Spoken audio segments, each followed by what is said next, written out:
Hello everybody, welcome to another episode of Career Mode, and this episode is just going to be dedicated to displaying the growth of our team and showing you all the statistics, showing you how all the other teams did in their leagues, and showing you all the European competitions, pretty much everything. So if you care about the player growth and statistics, this episode is perfect for you. If you don't give a shit, however, just skip to the next episode where the next season will begin. Alright, so we are the last couple of days of the month. If we press advance, then we're going to go into the next season. So let's have a look of how the squad has grown, and we'll have a look at all the other leagues and all the European competitions and the League Cups. Mayer has done good. He's been a good acquisition for us. 24 clean sheets. We have put some training into him though, so he has grown up by 9 for that reason. Cavaro has been good. He has grown by 3, playing most of the games at right back in the league, scoring 3 goals as well. Taff has been amazing. He has played every single league game, pretty much every game. He has fucked up a couple of times, as you've seen in this career mode, but he has put a brilliant shift in for us, playing every minute of every league game. Edward has been good. He's been second par to Konza, but whenever we've needed him, he has been available. To Silva, he has been as good as I want him to be. Hopefully he grows into a better player next season. Selby's been very good for us. He's been pretty dominant in the midfield whenever we've played. His value's gone up by a bit as well. We've only bought him for 575,000, but he's done very well in that midfield. Jermaine Anderson been very good. Bought him for 750,000. He's now almost $1 million. He's gonna buy 3. The Kreutz put a bit of training into him, but he has naturally grown by himself. 5 goals, 6 assists. Very good contribution to the team. Only 18 years old. He's got a lot of potential. Doesn't say he's an exciting prospect either, or showing great potential, but we'll hopefully loan glitch him next season and see what we can do. Amasuma, he came in as a replacement for Tishamunga. He's done alright. He hasn't been tremendous, but he has done some good things. He's gonna buy +2. Decent stats for all round. I haven't actually shown you the stats. Here are the stats for all the players. Kreutz, look at all that curve, 82. Corbett has gone up by fucking loads, and a lot of it is just his own growth, but we've put a little bit of training into him, and you can see a lot of his stats has gone up, and he's looking pretty good, and he is an exciting prospect, which is very nice, so he will be around that 84, 88 potential. 7 goals as well, only 1 assist, but hopefully he can do more next season, as he's gone up by 12 and has a lot more quality about him now. Ethan Jones, he hasn't been as good as I wanted him to be, but he has put in a little bit of a shift. He did score 2 very good goals late in the season. Hopefully he does more in the next season though. We don't know, we might get another striker. We don't know what we're going to do. We'll have a good look at the squad next season in the next episode and see what we can do with the squad. But he's done alright. He's gone up by 7 because we have trained him up quite a lot. Look at his finishing, up by 13. So Zaki, we got him as a free agent just to fill out the squad because Anderson got injured. He's done very well whenever we needed him. He's got 3 assists, well 4 assists in total and 2 goals. He's been very good in those 11 games, so he might see more of him next season. Rose, he has been good whenever we have needed him. He's going to be retiring unfortunately, so we're going to need to have a replacement to back up Zebly, or replace Zebly. Well, not replace Zebly, but you know, test Zebly in his position. Kana, we haven't actually trained him at all, but he's gone up by 6, so that's very good. So we might see him feature a few times, or we might put him out on loan. Liam Cunningham, he's done alright. He's gonna buy 3. He's got 3 assists, which is pretty good considering he doesn't have any potential and he hasn't got the greatest of stats, but he has got a little bit about him. We probably will see him next season. Maurice, he's done alright for us. He's gone up by 2, but he isn't our player, so we won't be seeing him next season, but he has been a good acquisition for the team. Tishamunga, he hasn't featured much obviously because he was injured immediately in the season for 7 months, but he's done alright when he's come back. He's added a lot of width in our team and he's got 1 goal, 1 assist. He's gonna buy 2. Hakim, he is naturally grown by 4. He really hasn't done tremendously well this season. We played him in a lot of games, but he didn't score a lot of goals. He's still going to be part of next season, but we might get, like I said, we might get another striker. I do not know. But he's done well at certain times. Alfie Rose, nothing to really report on him. He's just gone up by 2 naturally. Rui Farah, we haven't played him. He might not get a sniff next season. We might put him out online, see if he's got any potential. Esteve Vaz, he's grown by 5. Again, we haven't really trained him, but he has naturally grown up by quite a bit, and he's only played 13 games for us. He hasn't really contributed at all, as you can see by the goals and assists. He's done nothing at all, but he will be part of the team next season. Jamie Richardson, he has naturally grown by 4. He's done alright when he's been introduced to the team. He's got a bit of flair about him, so we might see him for the next season. Federico Vitor, he's naturally grown by 4. He only scored 1 goal, and it was a fucking awesome goal. If you remember earlier in this season, it was a fucking screamer. But other than that, he's not really done much. But he has gone up by 4. He doesn't really want to be part of a club because we aren't playing them, so we're probably going to loan him as well. Tapia, he didn't feature at all, but he's gone up by 3. Oscar Turner hasn't featured at all, but he's gone up by 2. Cassie O'Grady, he has only featured once. He actually did pretty well in that game. We might see more of him next season.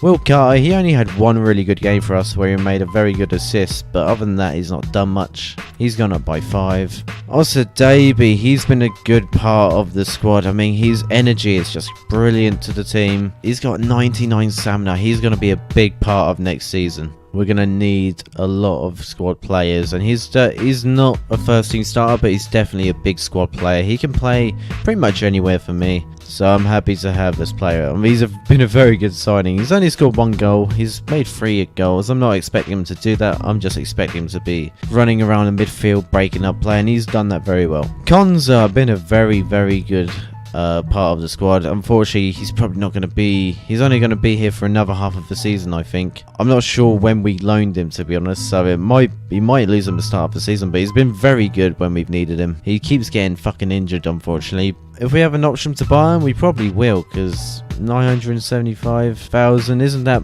Probably won't be that much, depending on the budget we get. But we will see. If not, we'll just loan him again. Zarul. Now, Zarul. He was alright at the first half of last season, but ever since then I've not really played him. You can see 15 games, most of them being substitutions. He's not really done much for the team. I'm probably going to offload him, and we only bought him for like 140,000. Now he's worth 750,000. We're probably going to sell him next season. Sorry Zarul, but I'm just not a fan of your contribution, bro. Conlon, we're probably going to offload him. I mean, he has featured a lot in this season, but we're not going to be playing him much because the Silver's coming in. I mean, to be honest, he's done well whenever he's played in the late half of the season when the Silver came in, which was quite weird. But we might keep him, we might offload him, we'll see what we'll do next season. Whitefield, not really a big fan of you. You do well sometimes, but most of the time you're not done great for me. He's gone up by 1, and that is the whole squad. Alright, let's have a look at the table. So you know Rotherham fucking won the league at the last day of the season. Unbelievable. Bradford, Walsall, Port Vale, Doncaster are relegated. And it's a weird final in the FA Cup. It was between Crystal Palace and Southampton. Crystal Palace winning it with 3-2. And look at, wow, Oxford almost got in the final. Beating Arsenal 2-0, beating Barnsley who managed to beat Burnley. Wow, some upsets there. They almost got to the final but couldn't get past Southampton.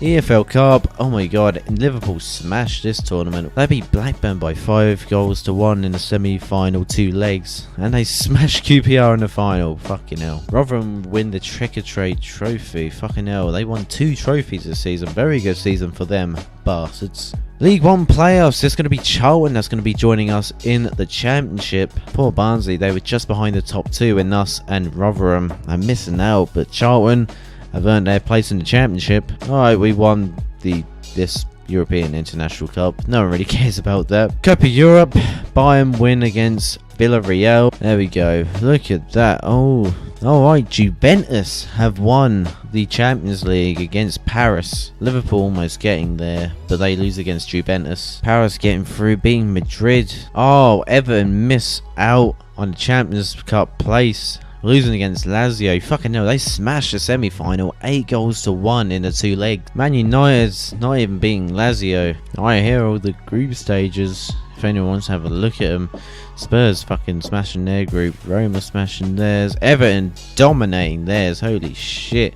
There's a lot of groups in the Europa League. Fucking hell. Arsenal's dominating theirs. There you go. Let's have a look at the Champions League groups. Here's the Champions League group. CSK beating Juventus. Juventus almost didn't even qualify. They only got 1 goal difference. That's incredible. Monaco get through with Zenit, and that's where Man United fuck up by only getting 10 points. Although they have the best goal difference. Olympiacos fucking was shit that tournament. Bayern go through with Inter, Barcelona, Napoli, Paris, Liverpool, Madrid with Hoffenheim. Man City coming 3 points behind Villarreal. Dortmund ahead of Chelsea. I don't know why, but Chelsea have a better goal difference, so I think EA have fucked up. Chelsea should be first, unless I'm wrong. I don't know, because Chelsea have everything better than Dortmund, so I don't know why Chelsea are second place. And that's pretty much it. Alright, we have the World Cup as well that's going on. We'll show that in the next season because they're only 2 games in the group stage. Alright, let's have a look at the leagues. Boca Juniors winning theirs, no surprise there. Man United,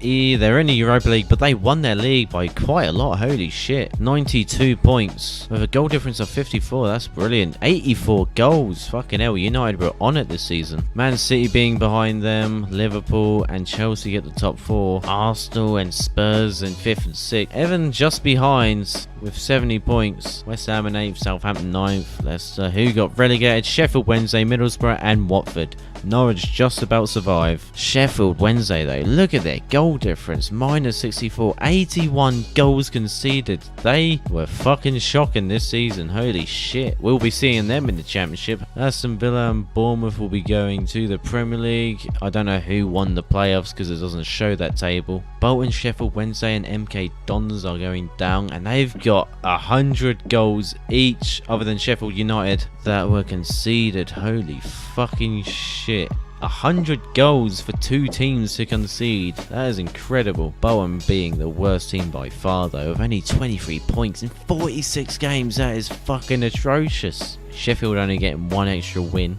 Wow. Hopefully we will not be at the bottom of that table next season. I fucking hope not. League 1, obviously we fucking came second. Don't want to talk about it. Plymouth and Portsmouth will be promoted with whoever win the playoffs, and relegation doesn't matter because there's no 5th tier in the game. France, Paris win up 101 points. Oh my god. 32 wins, 5 draws, 1 loss. They fucking destroyed it.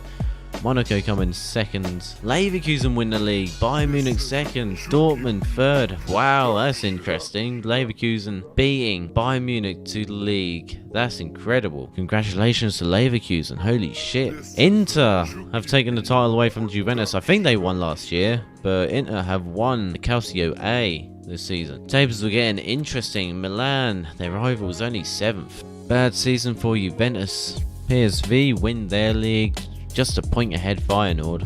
Benfica winning their league, Porto and Sporting behind, no surprise there.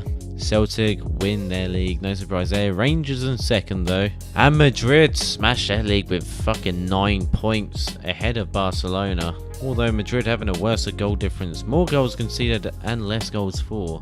Barcelona just not winning the games though. And that is it.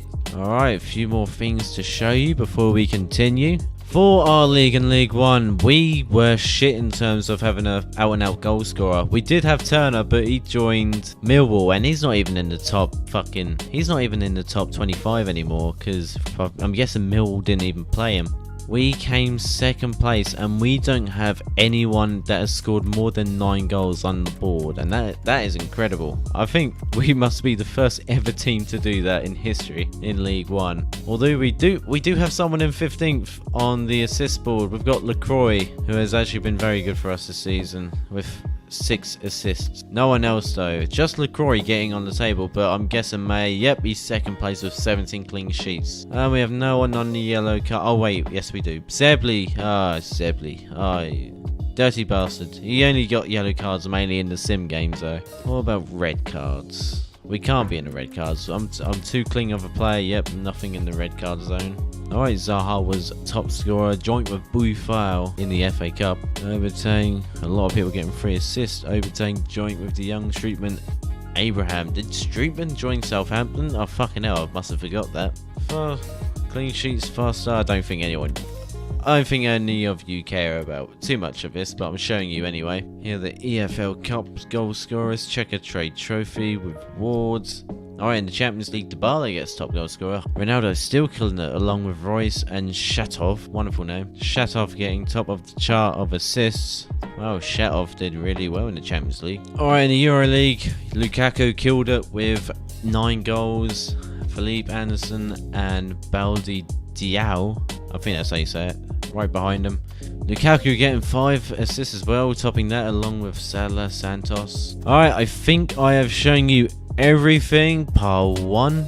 I'm going to show actually how well my team did in the league with goals. Alright, we had Corbett, who was the highest goal scorer with 7. All the goals were spread out. I mean, we had no one to get double figures. That's incredible. Although we did sell Turner, he probably would have got double figures if we kept him. But Corbett, our young 17-year-old with 6 goals. Lecroix, as you know, has gotten the most assists. Maya didn't feature in a couple of games, but Taft playing every single game, as you know. 20 clean sheets with him at the back. Zebly destroying the yellow cards. And also Davey actually did get a red card. And Will Carter has been the best performer with his 2 games because he did so well in 1 game. So he's getting 7.5. But yeah, we got to strengthen up a little bit, especially if we want to compete in the championship. I mean, Corbett only got 7 goals. If you go on every other team, they've pretty much got a player that's in double figures, except Oxford. I mean, look, every other team, almost every other team, got a player that's got double figures. We need an out-and-out goal scorer. Alright, I think I have showed you everything. Apologies if I've missed anything, but thank you for watching, everybody. Here's going to be the end of this episode and the end of this season.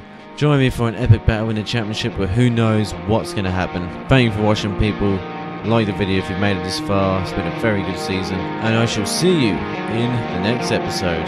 In a bit, people.